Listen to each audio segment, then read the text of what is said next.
이번에는 비트코인 점유율 관련된 기사입니다. 비트코인 시장이 시장 점유율을 약 4년 만에 61%가량 돌파를 했습니다. 가상자산 시장 내 투자 자금이 다시 비트코인으로 쏠리고 있다라는 의미인데요. 반면 알트코인 가격은 전반적으로 약세 흐름을 이어가면서 뚜렷한 반등 기회를 찾지 못하고 있습니다. 31일 오후 3시쯤 코인 마켓캡 기준 비트코인 시장 점유율이 61.3%로 집계가 됐는데요. 이는 지난 2021년 3월 이후의 최고 수준입니다. 반면 알트코인 대상주인 이더리움 점유율은 8.2%를 기록했습니다. 이더리움 시장 점유율이 8%대 초반대로 떨어진 건 지난 2020년 4월 이후 처음인데요. 시장 점유율은 전체 가상자산 시장에서 해당 가상자산 시가총액이 차지하는 비중을 의미합니다. 이처럼 비트코인 시장 점유율이 높아진 건 주요 정부 기관들이 앞다퉈서 비트코인 투자에 나서고 있기 때문으로 풀이가 됩니다.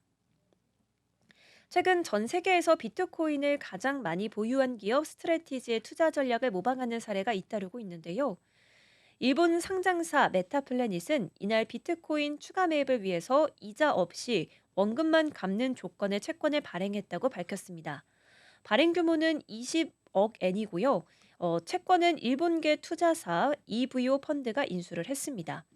메타플래닛은 해당 자금을 전액 비트코인 매입에 투입할 예정이며 상환 재원은 향후 스톡 옵션 행사로 확보하겠다는 계획입니다.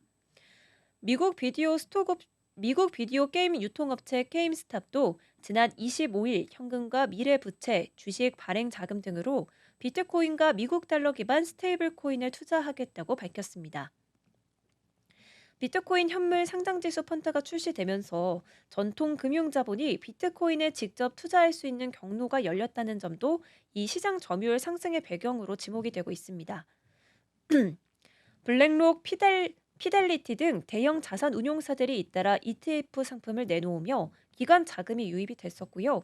이 자금이 알트코인보다는 상대적으로 규제가 명확한 비트코인에 쏠리고 있다는 해석인데요. 시장에서는 비트코인 시장 점유율이 높아지는 현상에 대해 기대했던 알트 시즌이 아직 시작되지 않은 결과라고 보고 있습니다. 통상적으로 비트코인 상승장이 정체 국면에 접어들면 차익 실현 후에 알트코인으로 자금이 이동하는 순환 구조가 나타납니다. 그러나 이번 사이클에서는 이 같은 흐름이 아직 관측되고 있지는 않습니다. 더블록은 비트코인 랠리 이후 자금을 알트코인으로 회전시키는 흐름이 예상만큼 나타나지 않았다고 진단했는데요.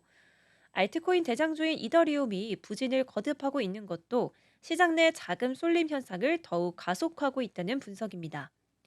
이더리움은 이날 기준 1,800달러 초반에서 거래되면서 연초 상승분을 대부분 반납한 상태입니다. 이더리움 네트워크 활동도 위축되는 모습입니다. 블록체인 분석 플랫폼 아르테미스에 따르면 최근 이더리움 온체인 트랜잭션 수는 전년 동기 대비 약 17% 감소했습니다.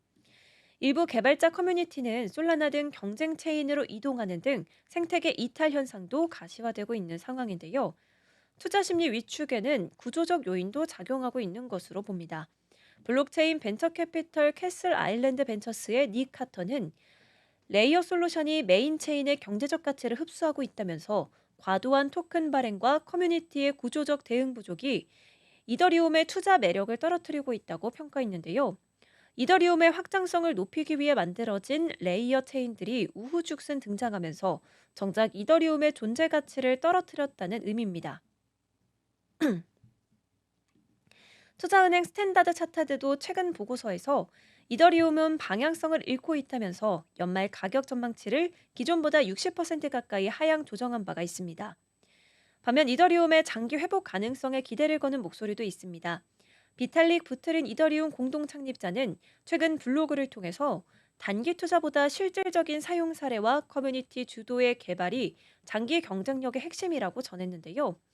이에 비해 비인 크립토는 향후 예정된 팩트라 업그레이드와 레이어2 생태계 확장이 이더리움 회복의 중요 동력으로 작용할 수 있다고 내다봤습니다.